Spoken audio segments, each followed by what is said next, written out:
PRU 15 hingga 1 Bestari Net, rentetan isu tak sebelahi Muhyiddin. Petaling Jaya serbuan agensi anti rasuah di pejabat YTL Communications pada Rabu menjadi rentetan terbaru peristiwa terkait bekas Perdana Menteri Muhyiddin Yassin. Pada 2011, YTL Communications dianugerahkan projek 1 Bestari Net yang mana dimulakan Muhyiddin ketika menjadi Menteri Pendidikan dalam kerajaan Najib Razak. Meskipun serbuan Suruhanjaya Pencegahan Rasuah Malaysia SPRM sama sekali tidak melibatkan Muhyiddin, namun ia mengundang tanggapan sangat buruk memandangkan projek itu sinonim dengannya, kata penganalisis politik Azmi Hassan. Masalah Muhyiddin bermula selepas PRU 2022 apabila menolak cadangan dikemukakan yang di-Pertuan Agong untuk membentuk kerajaan perpaduan bersama Pakatan Harapan. Justru menjadikan Anwar Ibrahim dilantik Perdana Menteri pada November 2022. 5 bulan kemudian, Muhyiddin didakwa salah guna kuasa dan pengubahan wang haram berkait program Jana Wibawa, inisiatif bagi membantu kontraktor Bumiputra yang dimulakan di bawah pakej rangsangan COVID-19 ketika menjadi Perdana Menteri. Muhyiddin bekas Perdana Menteri kedua selepas Najib dibawa ke Mahkamah mohon dibicarakan dan mendakwa tuduhan dihadapi berunsur pendakwaan politik. Walaupun berdepan masalah peribadi, Gabungan Perikatan Nasional PN menunjukkan prestasi baik pada PRN 6 negeri Ogos 2023 apabila terus menguasai di Kedah, Kelantan dan Terengganu selain menang banyak kerusi di Selangor, Pulau Pinang dan Negeri Sembilan, negeri diperintah Pakatan Harapan. Kepimpinan Muhyiddin dalam Bersatu mula dipersoalkan selepas 7 wakil rakyatnya mengisytiharkan menyokong kerajaan perpaduan Anwar Ibrahim, sedangkan wakil rakyat PAS kekal setia bersama partinya.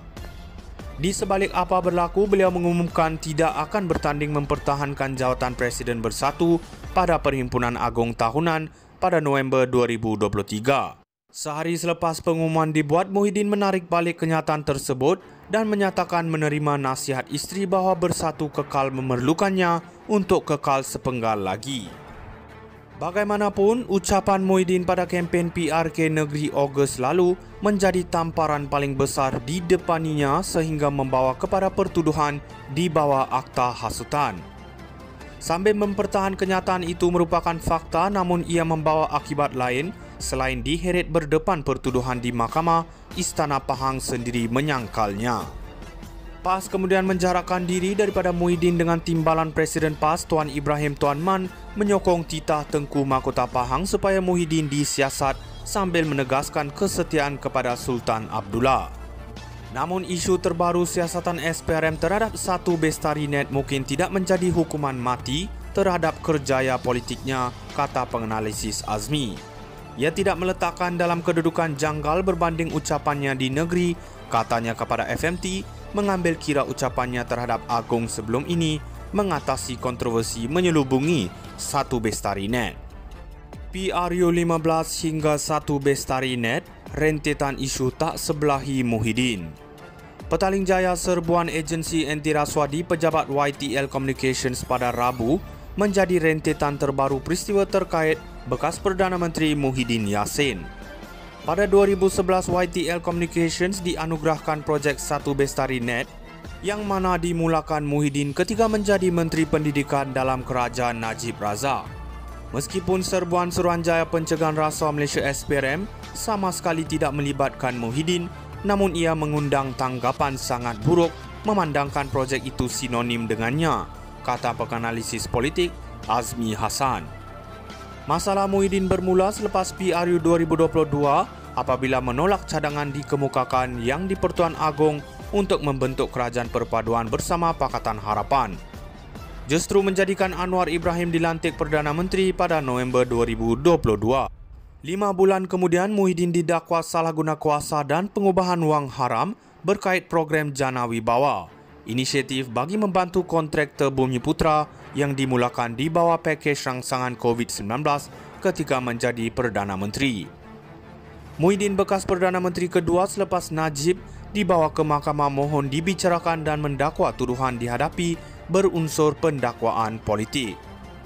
Walaupun berdepan masalah peribadi, Gabungan Perikatan Nasional PN menunjukkan Prestasi baik pada PRN 6 negeri Ogos 2023 apabila terus menguasai di Kedah, Kelantan dan Terengganu selain menang banyak kerusi di Selangor, Pulau Pinang dan Negeri Sembilan, negeri diperintah Pakatan Harapan. Kepimpinan Muhyiddin dalam Bersatu mula dipersoalkan selepas 7 wakil rakyatnya mengisytiharkan menyokong kerajaan perpaduan Anwar Ibrahim, sedangkan wakil rakyat PAS kekal setia bersama partinya. Di sebalik apa berlaku, beliau mengumumkan tidak akan bertanding mempertahankan jawatan Presiden Bersatu pada Perhimpunan Agung Tahunan pada November 2023. Sehari selepas pengumuman dibuat, Muhyiddin menarik balik kenyataan tersebut dan menyatakan menerima nasihat isteri bahawa Bersatu kekal memerlukannya untuk kekal sepenggal lagi. Bagaimanapun, ucapan Muhyiddin pada kempen PRK Negeri Ogos lalu menjadi tamparan paling besar di depaninya sehingga membawa kepada pertuduhan di bawah akta hasutan. Sambil mempertahankan kenyataan itu merupakan fakta, namun ia membawa akibat lain selain diheret berdepan pertuduhan di Mahkamah. Istana Pahang sendiri menyangkalnya.